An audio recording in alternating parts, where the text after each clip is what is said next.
ನಾನು ಹೇಳೋದು ಮಾಲೂರು ತಾಲೂಕಿನಲ್ಲಿ ಇತಿಹಾಸದಲ್ಲಿ ಇಲ್ಲಿವರೆಗೂ ಕೂಡ ಇಷ್ಟು ರಸ್ತೆಗಳು ಮತ್ತೆ ಇಂಥ ಪ್ರಾಜೆಕ್ಟ್ಗೆ ಬರಲಿಲ್ಲ. ತಗೊಂಡಿದೀವಪ್ಪ, ಕೆಲಸಕ್ಕೆ ಪ್ರಾರಂಭ ಆಗ್ತದೆ. ಮನೆ ದುಡ್ಡ ಇದು. ಅದೆಲ್ಲ ಒಂದ್ 2-3 ರೋಡ್ ಜಲ್ಲಿ ಹಚ್ಕೊಂಡ್ಬಿಟ್ಟು ಜಲ್ಲಿ ಗುಳಿ ಮುಚ್ಚಿ ಎಷ್ಟು ರೋಡ್ ಮುಟ್ಟಿಸ್ತೀಯಪ್ಪ ನೀನು? ಯಾವ ರೋಡ್ ಮಾಡಿಸ್ತೀಯಪ್ಪ? ಮಾಡಿಸ್ ನೋಡೋಣ ಆಗ್ಲಿ. ಮೊನ್ನೆ ಹೋಗಿ ಜಲ್ಲಿ ಆಗದೆ, ಇವತ್ತು ಮಳೆ ಬಿದ್ದೆಲ್ಲ ಎದ್ದೋಗ್ಯದಪ್ಪ. ಅದೇ ಪರಿಹಾರನಾ? ನೋಡಿ, ಅದು 4 ಲೈನ್ ರೋಡ್ ಆಗಿದೆ. 3200 ಕೋಟಿ ನಮ್ಮ ಸರ್ಕಾರ ಒಂದು ಇಂಡಸ್ಟ್ರಿಯಲ್ ಕಾರಿಡಾರ್ ರಸ್ತೆಗೆ 3.5 ಕಿಲೋಮೀಟರ್ ಫ್ಲೇವರ್ ಇದೆ, ಮತ್ತೆ 4 ಲೈನ್ ರೋಡ್ ಇದೆ. ಇವತ್ತು ನಾವು ಮಾಡೋಕ್ಕಾಗೋದಿಲ್ಲ, ಸರ್ಕಾರದ ಅನುದಾನ ಕೊಡಕ್ಕಾಗಲ್ಲ. ಅದಕ್ಕೆ ಅದೊಂದು ಪ್ರಾಜೆಕ್ಟ್ ಆಗಿದೆ. ನಾವು ಗುಳಿ ಮುಚ್ಚಂತ ಕೆಲಸ ಮಾಡಬೇಕು. ಗುಳಿ ಮುಚ್ಚಿ ಅವ್ರಿಗೆ ಹ್ಯಾಂಡ್ ಓವರ್ ಮಾಡಿದ್ರೆ ಆ ಪ್ರಾಜೆಕ್ಟ್ 4 ಲೈನ್ ರೋಡ್ ಅನ್ನ ಮಾಡಬೇಕು.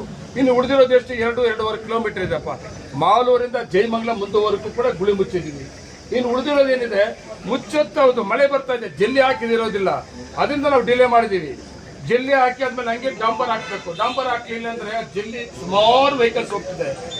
ಸುಮಾರು 50 ಟನ್ 60 ಟನ್ ವೆಹಿಕಲ್ಸ್ ಹೋಗುತ್ತೆ ರೋಡ್ ಅದು, ಮತ್ತೆ ಒಟ್ಟು ಹೋಗ್ತಿದೆ. ಅದಕ್ಕೆ ನಾವು ಪ್ರಾರಂಭ ಮಾಡಬೇಕು ಅಂತಿದ್ರೆ ರಾಜಕೀಯವಾಗಿ ಹೋಗಿ ಅದು ದೊಡ್ಡದಾಗಿ ಏನೋ ಆಗ್ಬಿಡಿ. ಏನೂ ಆಗಿಲ್ಲ. ಮಾಲೂರು ತಾಲೂಕಲ್ಲಿ ಎಲ್ಲಾ ರಸ್ತೆಗಳು ಚೆನ್ನಾಗಿದೆ.